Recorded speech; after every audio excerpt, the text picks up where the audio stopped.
Thank you so Thank you so much for your questions. It's a pleasure and honor to be here today and to share with you the recent updates, how we are reforming our country. So I became an MP last year during the pre-term parliamentary elections. This is my first time in politics. Before, I used to work for 14 years in civil society, focusing on international cooperation, focusing on civil society development in Ukraine and working on public health. And to be honest, to be an MP in Ukraine, it's really a very challenging job. But for last year, what we managed to achieve, Ukrainian parliament together with the government and presidential administration. The key field for us is energy sector, energy security. And Ukrainian parliament managed to pass several legislations that decrease our dependence from Russian energy sources, for example, gas. So we passed a law on gas market that destroyed the monopoly of pro-Russian oligarch Mr. Firtash and built a real competency within the gas market in Ukraine. So it wasn't at the beginning like it seems like possible, but the parliament passed, and starting from October this year, the law is being implemented on gas market. And here I also think that, and I have to mention about Nord Stream 2 as a project is very dangerous for Ukraine's economy and for energy security of the EU. So energy sector, we start to reform and implement a lot of projects using renewable energy and energy efficiency. This is our way how to become independent from Russian gas. Second, this is the most critical and the most crucial, this is the fight with corruption.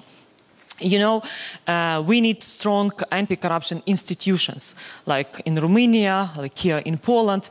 Without institutions, it's hard to fight corruption because existed one, like General Prosecutor Office, police, they were and still are well corrupted. But within the year, together with our friends from United States, and now it's visible in many cities of in Ukraine, like Odessa, Lviv, Uzhhorod, Dnipropetrovsk, when we launched a new police, and it's really changed the culture and the attitudes towards police, because in Ukraine it used to called militia. So this is another achievement. It's a first step towards our reform of the Ministry of Interior Affairs. And also we started our reform of General Prosecutor Office and establishing Anti-Corruption Bureau, an agency on prevention corruption. It took us a year first to pass the legislation about these agencies, and now we are hiring detectives to fight. So it's a long process, but the key achievement also is this: started from October, the registry of properties, land and cars of MPs, bureaucrats, ministers are open. Now everybody in Ukraine, journalists, could visit website and, for example, look what Ihor, as a former minister of environment protection, what are the assets he has and his family, his wife, his mother, father, everybody. So this is another way of transparency for all politicians. And journalists, to be honest, really use this website. And this is also good because if you become like minister and have just one flat, and in 1 year, a lot of ministers earn a lot of money and buy flats, like 10 flats, luxury houses. And now, through this procedure, we will prevent the corruption, making transparency. Another law that was passed, this is the law on fighting the political corruption and providing state financing for political parties. Because, you know, in Ukraine there are a lot of political projects, not real political parties with ideology, with program, vision, with team of people, with good network membership at the grassroots level. So this law together with the law on public broadcasting that we passed this year, will open an opportunity for new faces, new people to establish their own political parties and compete by ideology, by vision, not by money and the oligarchs who are standing behind the political parties. This is another achievement. Also, decentralization. This year, we also, in March, we passed a law on budget decentralization. Now, more taxes and more revenues will be at local levels, not as it used to be to the Kiev, to send all money from regions. They were earned in regions, but go to the Kiev, to the capital. So this is also another achievement. And now we are working how to help local communities, cities after the local elections and newly elected mayors of the cities to develop their strategy of development of their cities like it used to be in Poland, and how to use money properly, because this is also a good way to build strong cities, and through strong cities and communities Ukraine become stronger. And also crucial for us to have army, and compared to a year ago, almost more than a year ago, when after the illegal criminal annexation of Crimea and military occupation of the east of Ukraine, we realized that Ukrainian army and Ukrainian defense and security bodies were totally corrupt with a lot of KGB people. And our army was destroyed. So we started to build the army based on volunteers movement, invited new people, and now compared by the numbers of soldiers, their professional preparations, trainings that we got from Canadians, UK, and other foreign partners, now we could be proud of our army that has 260,000 soldiers, that is better equipped, still not so modern like Russian is, but this is also another our achievement that we managed to do. So, but the key is that we are lack of communications, because there are lots of good achievements within the legislation, but still we have to improve our communications to deliver all these achievements to our people and also to the foreign partners. Maybe I'll stop here. This is like briefly update in different fields like energy, fight with corruption, and also we are preparing now tax reform, how to improve business climate environment in Ukraine by decreasing taxes and also simplifying the administrative procedure for different companies in Ukraine. Thank you so much. It looks pretty impressive, and we should stress that we understand how difficult it is to reform the country at the time of the war. But the war is not an excuse. We have to speed up the process, exactly. Because war is another motivation for us to be more strong, more united, and to use all international support and to finally reform the country and not to lose this opportunity like we did after the Orange Revolution. Exactly, and it is simply the must, so there is no other way but just to reform the country in order to prevail. And all this trust and credits given to the reformers, so-called reformers, after the Orange Revolution, it was misguiding and unfortunately it didn't work. Thank you very much for that, and I would like to ask our next visitor from Ukraine, Igor Sevchenko, the following question. It's of course related. What are the biggest obstacles in reforming Ukraine from your perspective, from the perspective of Ukrainian government? What do you think is the biggest challenges? Thank you for this opportunity. Anna, I think, is playing a role of a good cop on this panel. I will be a bad cop. Anna is telling the story of Ukrainian reforms from the perspective of legislative branch. I spent 7 months in the executive branch, so I knew maybe a little bit more from inside. And I will probably start with not that bright story. Of course, I can agree with Anna that a lot of new good laws were passed and thanks to Hanna personally and a group of reform-minded MPs. But at the same time, the implementation of those laws really a problem. That's one thing. The other thing, some other very important laws have not been passed, unfortunately. And one of them is the law on the reform of civil service. I believe this is a key for any reforms.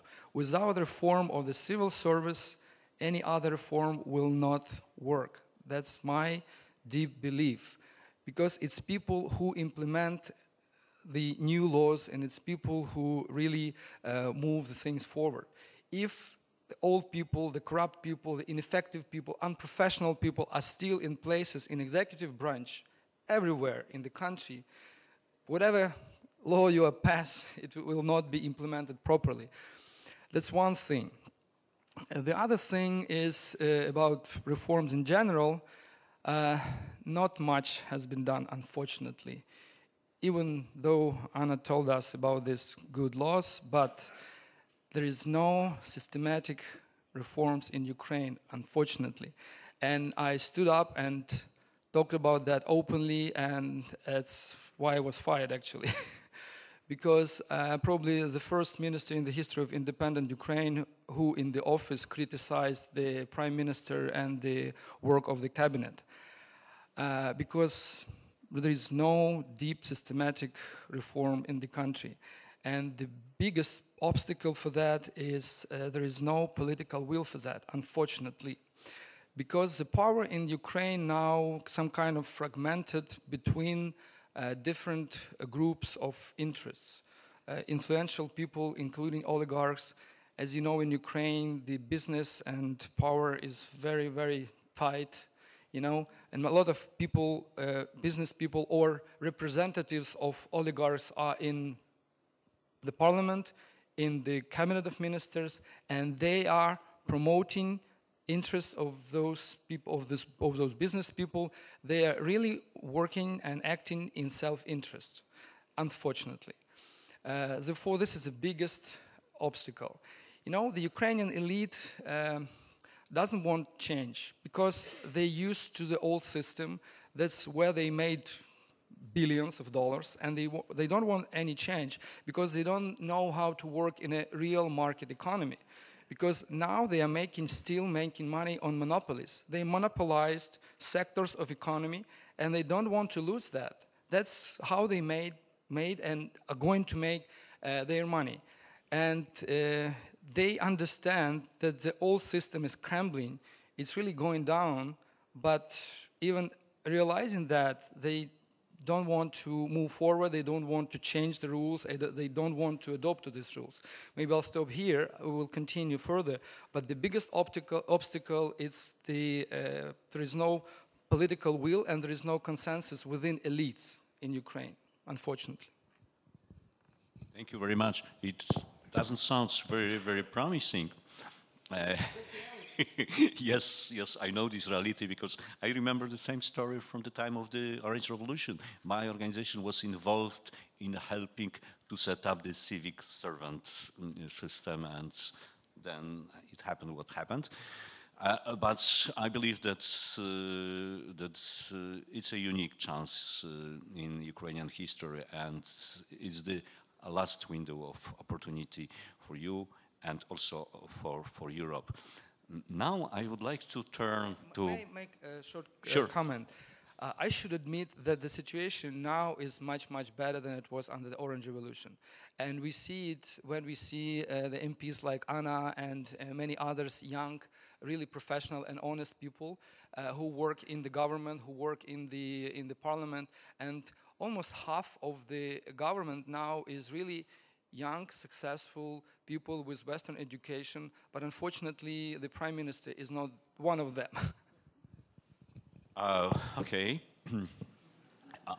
I'm also impressed with what I see in Ukraine, and I see also my friends being right now in top-level positions, so I don't think that this chance will be wasted. But it will be extremely interesting to listen to the voice from Paris, because we know that Paris is involved in Normandy formats, in Minsk negotiations, and things from Paris probably look different. So I would really love to ask you how you see the problems of Ukraine, reforms in Ukraine from the perspective of France, Paris. Sylvie. I don't think it's such a different perspective from the rest of Europe. There are a few specificities for France, which is first, and Ukraine is farther from us than it is from Germany, I would say. And also on foreign policy, you may say that France has other priorities in the south, and is militarily engaged in several countries in Africa and in the Middle East. So it's not that, as you know, Europe, and as we've been told many times since yesterday, Europe is facing many crises at the same time. So I guess France is in the middle of all those crises. Ukraine is important, though, even though it's not necessarily on the front line at the moment, but it's still a very important thing for the French people. Why? Because I think everybody's aware that what is at stake in Ukraine is enormous for all of us, for the EU, for West and for the West. What is at stake is the future of the post-Soviet world, and this is, of course, of primary importance for all of us. And I think French public opinion is very much conscious of this. Now, how can we help? As you mentioned, the Normandy Forum. So France has been very actively engaged in this with Germany. So there are discussions whether this should be broadened or not. I personally think the EU as such should have been included in this process. Like there should be a representative from Brussels, probably the High Representative, Federica Mogherini, but and other participants, other countries have said they would like to be part of it, but now the argument we hear from Berlin and Paris is that it's working. So let's keep it this way. So I think we shouldn't lose sight of what is working and what is not working. There's a ceasefire, but as I understand, heavy weapons have been withdrawn, but there are still a lot of problems which have not been solved. The border is still completely almost except 2 posts, I think, under Russian control, which is obviously not a normal situation, and the OSCE is not allowed to, doesn't have access to. So we have to be very, very vigilant on this, and I think this is something in France which is quite understood. The reforms also, another thing, it's Crimea.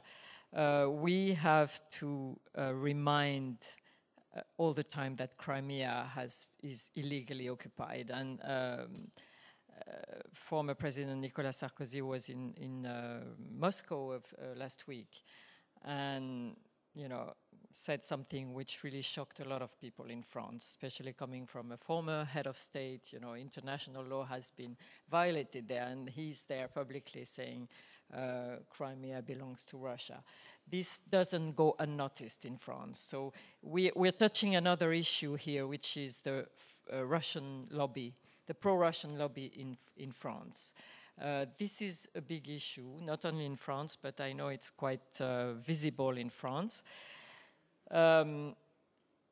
This is a wider issue. We've heard a lot also over these past 2 days here. Alexander Verkhovna said this morning, we have to understand how Putin pushes the buttons in our civil societies. And I think this is a very important topic. And of course, this affects Ukraine primarily.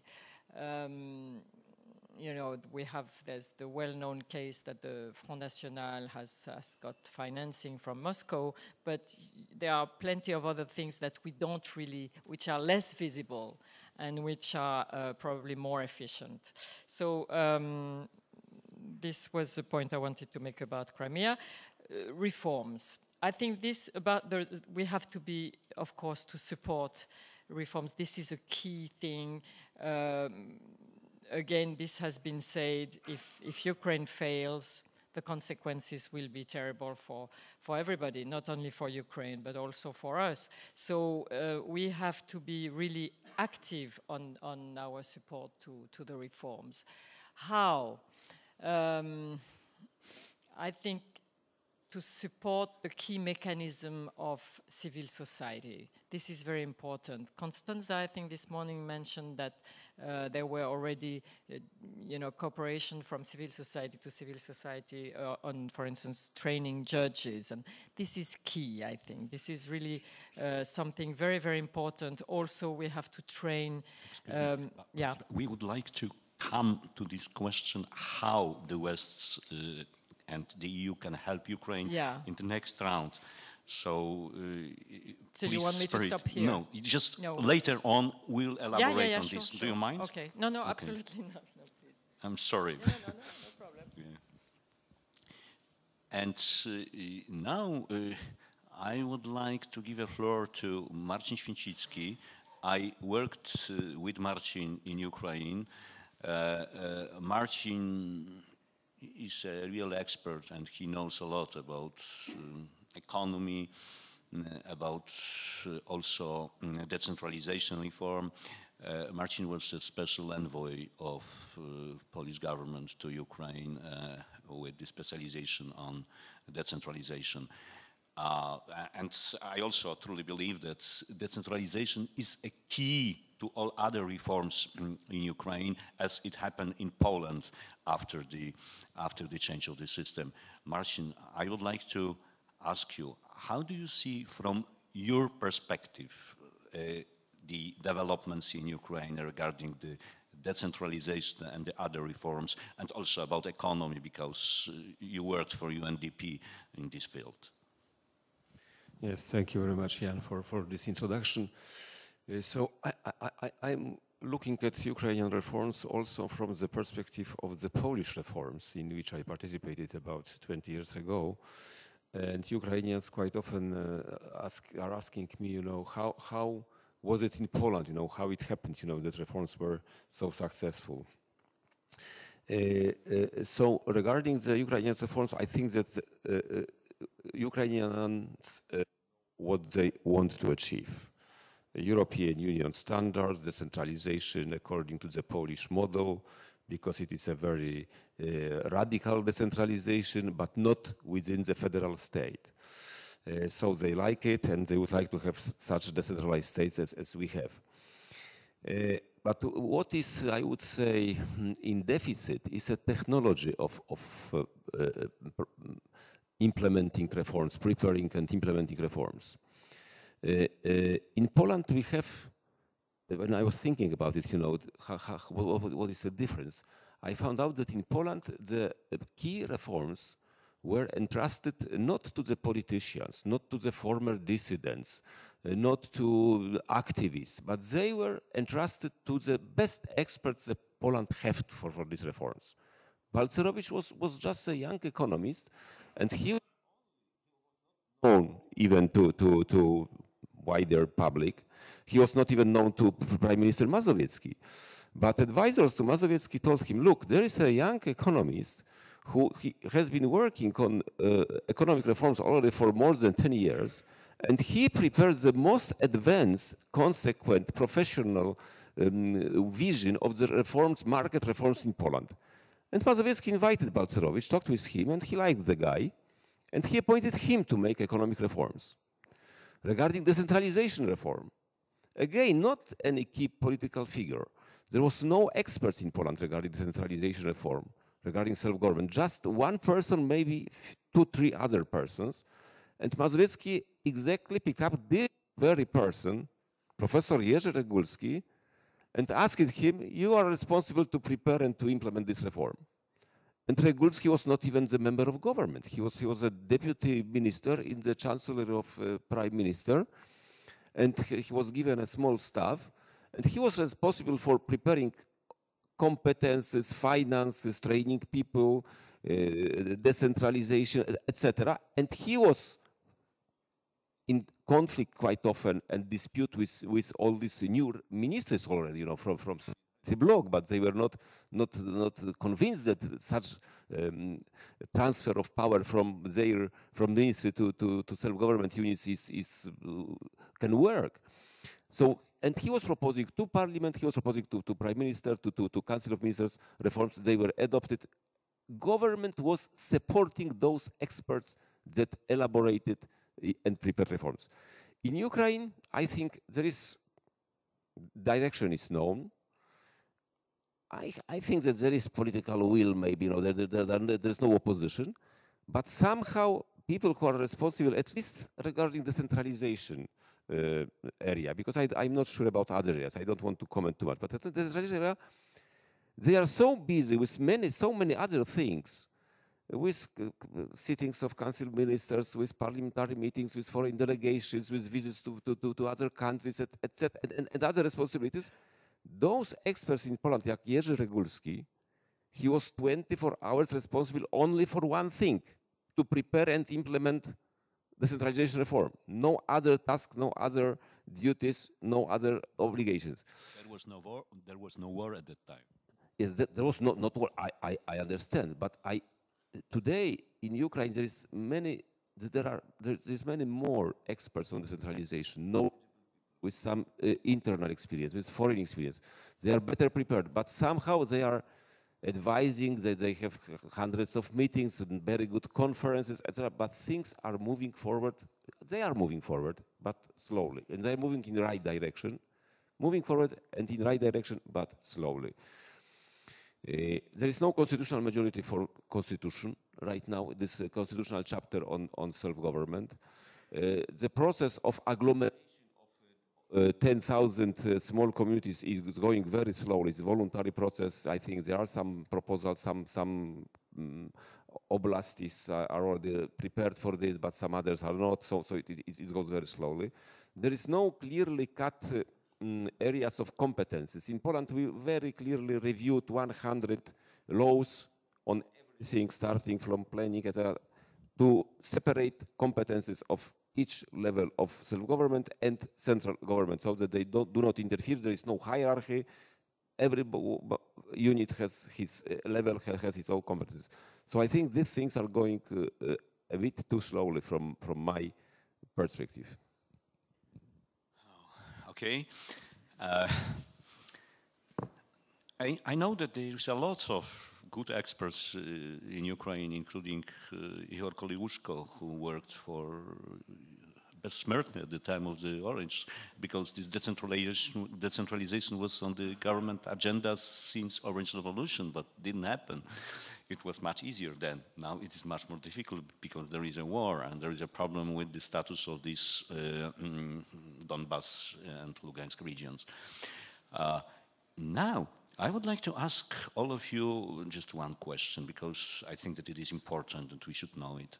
How European Union, how the international community, how the transatlantic community can help Ukraine to succeed in reforming the country. That's just a question about the recommendations. So maybe I'll start also with Anna. Thank you so much. How to help to transform Ukraine, and before I mention the achievements within the different reform sector, and how to help Ukraine. First, of course, all Ukrainians want to see peace in Ukraine, not the ceasefire that is really artificial and is under the threats, and nobody knows when the conflict will be escalated again, because Putin is really very unpredictable and he will not stop unless he is stopped. And this is what international community has to finally realize it. Solidarity, unity, without strong engagement and real support. And here I not mention just the military weapon, defense weapon for us. So, and the implementation of Minsk agreement, it's also, from Russian side, it's really important for us to see how Russia will withdraw heavy weapons, will allow OSCE special monitoring mission to be present there to monitor, verify, because now the representatives of OSCE are not allowed to be there. Plus, we really need to return the control over the Ukraine-Russia border. And here, EU border assistance mission could help us, EU police mission. So we have to look for different instruments, how to increase the presence of foreigners at the temporary occupied territories, and because and to support our strategy of peaceful settlement of the conflict, not allowing Putin to have the frozen conflict, because this is not, Ukraine is not Transnistria, and it's not comparable Transnistria situation and in the east of Ukraine. So by sanctions, by not giving them Russian new technologies, and total economic isolations and another signals. So we have to send the clear messages that Putin has to fully comply with the obligations, and we have to reintegrate Donbass, because 1.5 million IDPs without jobs, place to live. This is another humanitarian catastrophe that with international community we have to solve the problems of IDPs, people who had to leave their homes because of the Russian military presence at the Ukrainian territory. And this is really important to realize that we rely on foreign partners to help us in this. But I also could say that after the illegal annexation of Crimea and the conflict in the east, the war in the east of Ukraine, Ukrainians became one political nation.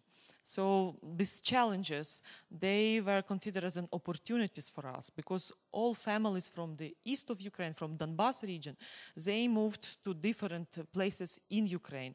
And before, they never left their home like villages. And 90% of people in Donbass, they never even visited the next oblast. So now this is the transformation of the nation when we became one political nation. And of course, to solve the problem of IDPs, we also will rely. And also 40%, Ukraine lost 20% of our economy after the Russian military occupation. And 40% of our trade was with Russia.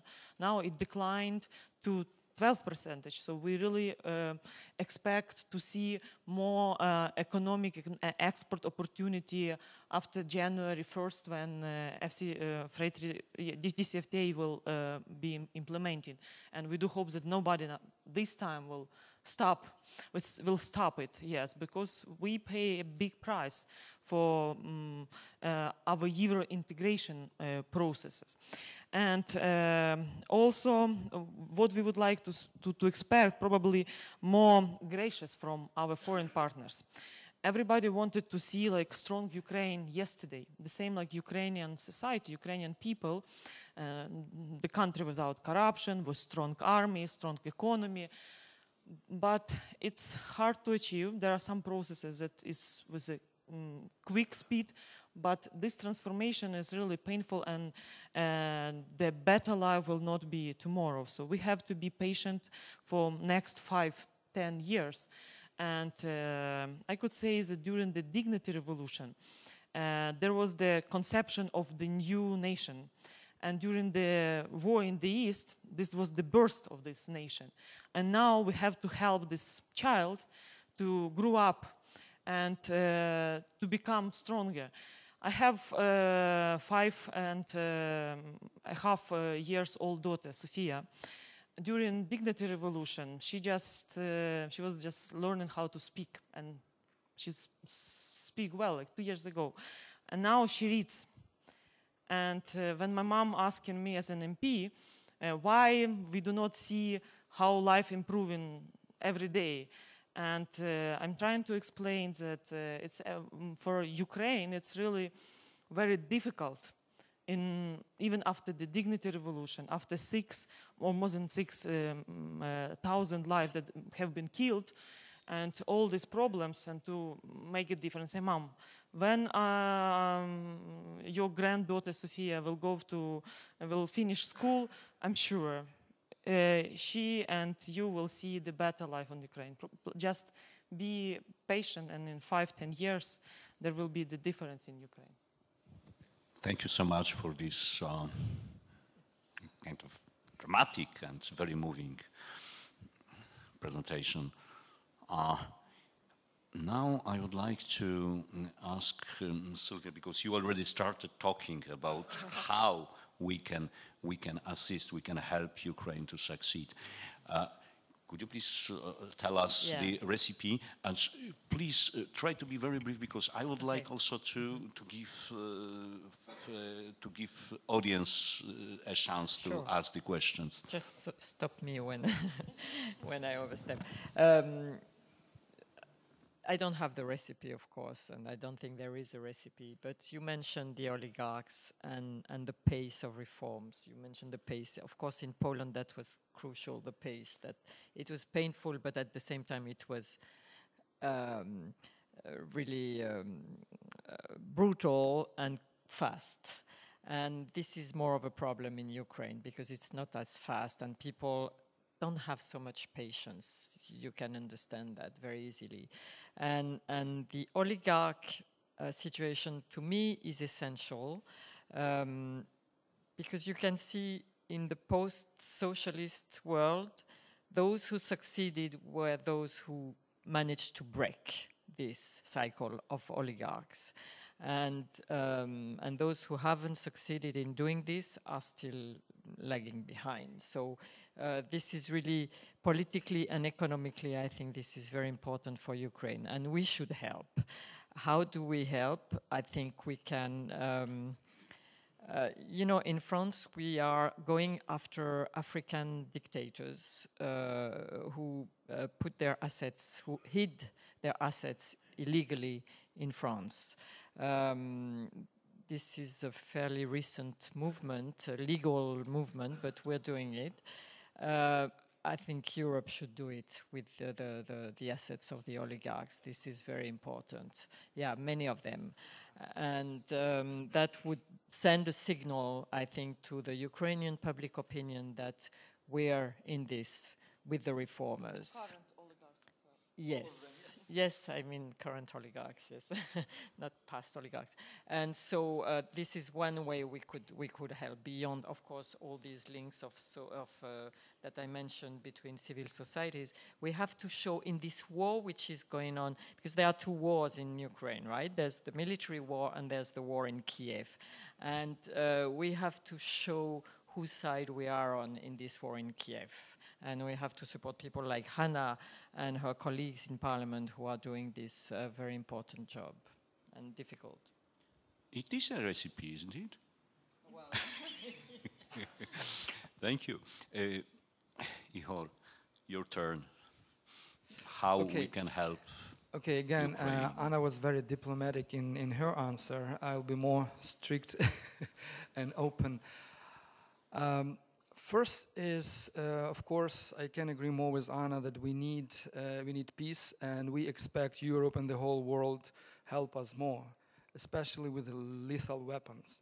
That's one thing. The other thing is to increase the sanctions, increase the pressure on Russia, because without stopping him, as Anna said, we can't expect anything from him.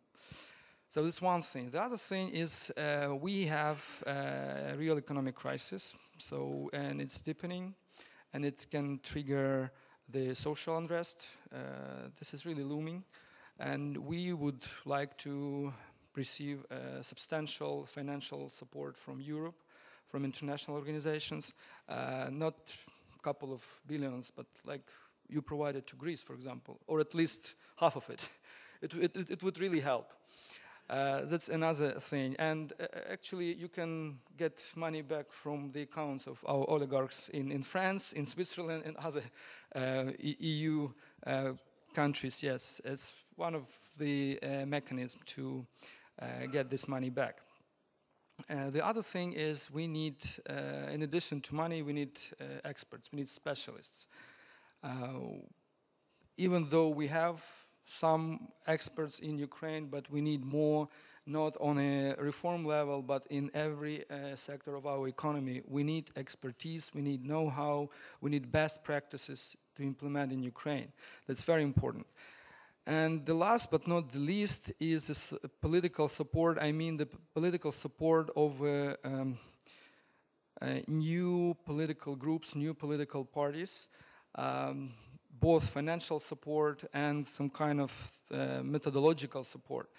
And it should not be like you take the media person and you promote the person further, but you should select the young politicians, Ukrainian politicians, even though they are not well known at this moment, but you should look at these people, at their biographies, at what they have done before, and help them become media person, and help them to move forward in their political careers. That's kind of my expectation from Europe. No, it's a nice set of recommendations as well. Marcin, what about Poland and how Poland can help Ukraine? Because there is a theory that Poland is the best lobbyists for Ukraine in the European Union. And we remember that President Komorowski promised to set up the special funding for the development of small and medium business in Ukraine. And then it was an offer by Prime Minister Verkhovna to set up a loan. I don't remember the figures, but how we can help really Ukraine, not just verbally, but in practice. So I'm asking about the action. Yes, I'm very proud that Poland offered a loan for Ukraine, but really this is peanuts, for what Ukraine needs, frankly speaking. So, of course, staying ambassador of Ukraine in European Union, and I fully agree that pressure on Russia, I mean, upholding all sanctions or even increasing sanctions and keeping Russia away from Ukrainian internal affairs is very crucial and very important, because Russia still has all these instruments: military, propaganda, fifth column, energy, economy, import, export. So too many instruments, and I don't believe that they lost appetite for Ukraine. So I personally, I would even increase the sanctions, to widen them on all members of Duma and Federal Council that approved annexation of Crimea, or also to stop, to lower the level of energy dependency of EU on Russian deliveries. Regarding the expert level, I think that, of course, first of all, regarding the Ukrainian administration, as you said, and civil service, yes, the present civil service is not, I would say, able enough, to prepare and implement all this very difficult and complex reform, and also in a short time, relatively speaking. So a lot of work, especially legislative work, must be outsourced. The association agreement, let's take association agreement. This is like accession agreement, more or less, that Poland and other countries went through in recent years. It requires preparation of specialized legislation in very many areas. In Poland, we adopted almost 500 legislative acts, whether entirely new legislation or some amendments to the existing ones. Everything was translated into English, sent to Brussels, and checked every command whether it is in compliance with acquis communautaire. So the same process must be done in Ukraine, and of course, administration is not able. It must outsource this work. So what EU can do, can finance this outsourcing. Of course, it must be under control of Ukrainian ministers and officials, but because there is a lot of good lawyers in Ukraine, but they are outside administration. They are working for private companies, for foundations, institutional, other institutions, but not for government that can offer very low remuneration. So this is one. Secondly, regarding experts, I think that experts are necessary, especially also from countries like Poland and other that acceded European Union recently, because they know how this process was organized in these countries, how it went. Quite often they are, the language is often not a barrier for them, for Baltic states experts, for example. So this is what we can contribute. There's a lot of financing right now available for Ukraine, but sometimes I have a feeling, that it is spent. When I see the bench of experts sitting a month in Opera Hotel, one of the most luxurious hotel in Kiev, and learning about Ukraine, and first time visited Kiev, not speaking language, I think that, of course, it will be very fast. A lot of money will be spent, and the EU will do its job. We spend so much for this and for that. Also, supporting NGOs, because like this reform, transformation. Reanimation package of reform, and some other NGOs. Really, they are very good, they are very engaged, and this is investment in Ukrainian expertise, in Ukrainian people devoted to the reforms. So there should be no lack of support for this kind of NGOs that are working on transformation of the country. No lack of resources for them. There is plenty of different organizations which are monitoring the process of reforms in Ukraine, different indexes, and I think that the funding is coming from the EU for this. So if you are interested, you can find the recent data on the website. I now would like to ask the audience if I see Adrian, and so maybe I'll start with the lady to the left. Please introduce yourself and ask a question. Oh, it's you, Lud. Ah, I see. Okay. Hello. Hello. Good morning. My name is Lyubov Artemenko, PAUCI Foundation. Thank you. I would like to thank all the speakers for their presentations, and I have a question to the representatives of Ukraine. Well, it is largely believed that SMEs have great potential to contribute to the long-term economic growth and modernization. They can also serve as a foundation for the middle-class-based civil society development, and it is also expected that SMEs can play a significant role in the process of decentralization and de-oligarchization in Ukraine.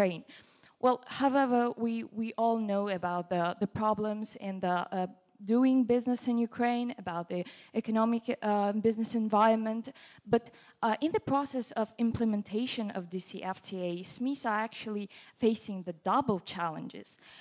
For now, we can see that there is an undeveloped regulatory framework for the SMEs policy making, and there is a lack of public-private consultations, which is seriously hampering this process. So my question is, what steps have already been done to address this issue, and what are going to be the next steps in the future? Thank you.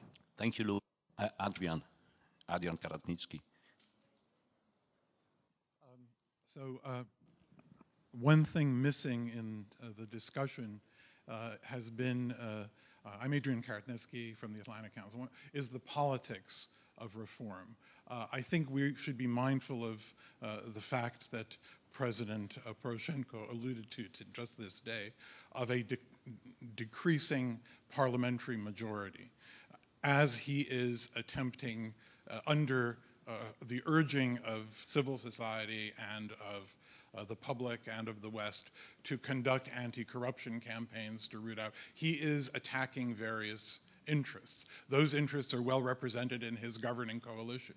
If support for that governing coalition collapses, the next government is likely to be far more populist, and unfortunately, in my personal view, the number of excellent reformers that came in through a lot of, I would say, moral, political pressure and civic energy will not be as well represented. If you look at the local elections, and here is the other mantra of the West to push on decentralization, the local elections in the major cities of Kiev were depressing with the exception of 1 or 2 places. Old entrenched elites, choices, not a lot of fresh faces elected to city councils, politics run by local as opposed to national oligarchs, and yet again the mantra is decentralization.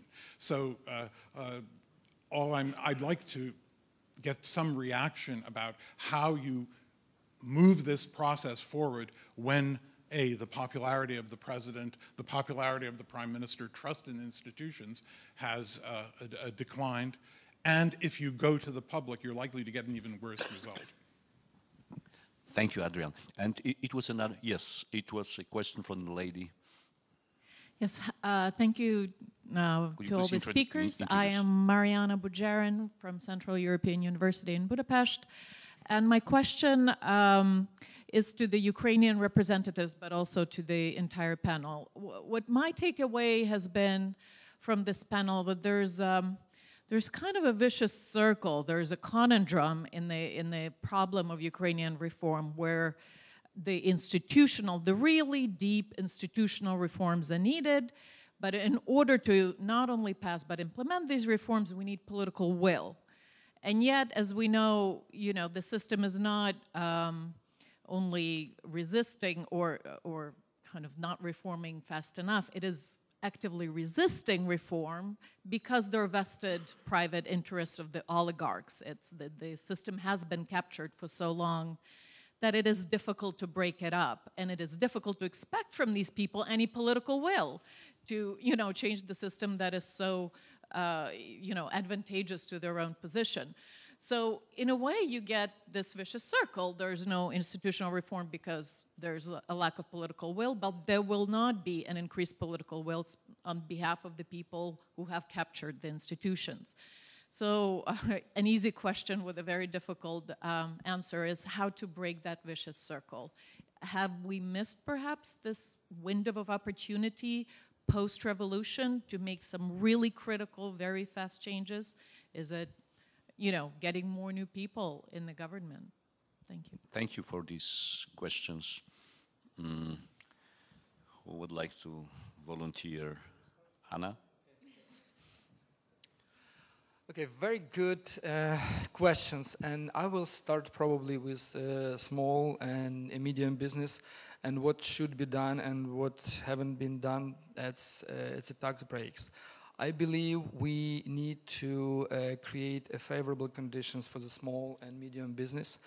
And it was my first, I would say, dispute within the cabinet. It was in December, just 1 month after the appointment, when we discussed the new budget, including the new tax laws. And I said these tax innovations would put more pressure on the small and medium business, and we will have a reverse effect. And it's really happened. And I was accused of not, supporting the position of the government and so on and so forth. It was 1 month after the appointment. So this is the biggest problem. We need create favorable conditions, especially for the small and medium business. This is a core and this is a basis for the economy. It should be, at least, like in the civilized and developed countries. It's one thing. The other thing is the question about the political situation, political will. As I said, the old system is crumbling, it's going down the tube, and this is the signs of it. What we are doing, what can I do? We are getting ready for a new phase of the history of the political development process. So we're getting ready for that. So my idea is to form a new political team and to run for election whenever the election will be, in 1 year, in 2 years, in 4 years, we will see. So this is my answer. We need to bring together new, honest, professional, reform-oriented people and go and take the power and change the country. That's the only way out of this. And the third question was? Vicious circle. The vicious circle. You know, my previous answer is answer to this question as well. So the only way is to break this circle is a new elite, to create a new elite. It should be new young people with a new mentality, with education, with exposure to the best practices of the world. This is the answer. It will take time, you know, I think it's natural now. I mean, these processes are natural now. It will take time, like Anna said. So it's a natural process. You need 9 months to, you know, to carry the baby. You know, then we should walk the whole way. Thank you, Igor. And Anna, because we are just short timing in regard of having a lunch, so please be brief and please try to challenge these questions which were raised. Our government is preparing the tax reforms that will, this time, compared to the previous year, really improve the business conditions for small and medium-sized enterprises. And this is also the question to business, whether they are ready to become a real power to push the government and to protect their interests. And when they become like an advocacy-based power, to push Mr. Prime Minister and the cabinet for real changes within the deregulation, decreasing taxations, less inspections from different fiscal service and others, fight with corruption. And also about the popularity of President and Prime Minister. Declining. I think that the President and Prime Minister, with the pressure of our foreign partners, could make a difference. For example, some new appointments within the General Prosecutor Office will change the perception and will show that the changes are possible in Ukraine.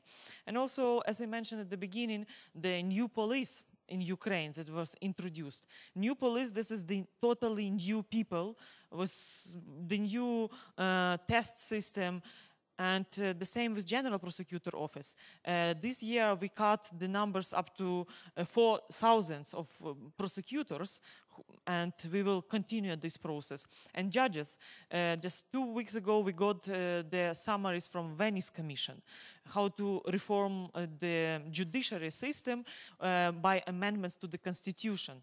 And also we do hope that till the end of this year we will be voting in the first reading the amendments, and to make the judiciary system less dependent from politicians, less corrupt, and all new judges will have to go through test system, and this is another way to hire totally new people. It is the fight between different generations, but generation of kleptocracy, generation of totally corrupt people that really got the power to protect their wealth. And here also we respect the sanctions towards current politicians, how they could prove their assets abroad, and this is what West, to be honest, do not support us. All the money that were stolen from Yanukovych team that are in Austria, in UK, in France, in Switzerland. So I'm sure that all these bankers, when they saw the billions money from Ukraine, this is the bloody money that were stolen from poor people in Ukraine, and everybody knows that this is the money that criminals who used to be the ministers in our government, so this is money also has to be returned to Ukrainian people. And this is another way and another signal and message for current oligarchs that if you try to steal money and then put the money abroad, this will not be as business as usual. It looks that the former Minister of Justice in Yanukovych's government, Lukasz, got already arrested. So there are signs that things are moving forward, and we are crossing the fingers for the success of Ukrainian reforms, because it's in the interest of Poland, it is in the interest of France, it is in the interest of European Union as a whole, it is in the interest of transatlantic community as well. So do you also want to add something, Sylvia or Marcin? Just one sentence, because I don't want to deprive people from the lunch. Very quick, because I want to talk about time. I think there's a race against time here, and it's very difficult how we can help, but there's part of the work which can be done only by Ukrainians. And I don't have the recipe again, but it is crucial, this time factor, I think, and we have to be very careful about this, not to let the time just evaporate and the forces of reaction, if I may say, get back. Yeah.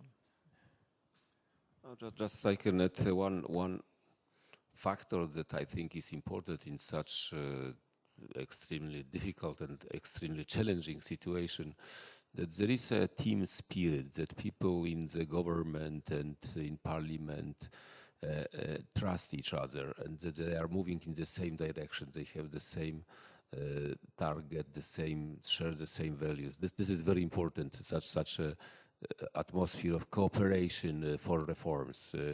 I think it helped Poland a lot at the time of our crucial reforms at the turn of 80s and 90s. I would add one thing. Yes. You said about the progress, but it's very slow progress. We need and we can move much, much faster, and that's what we should do. That's one thing, and the other thing is that we need to get together, I mean the young generation, and I remember we started with Hanna, our civic work 7 years ago with tobacco-free kids. It was our first project. Now Hanna is a member of the parliament. I was a minister. So we have a bright future. But if we, unite, we can do much more. I think that with such people in the government, Ukraine can't lose the chance. Thank you very, very much. Thank you, all panelists and audience for participating in our panel. Thank you.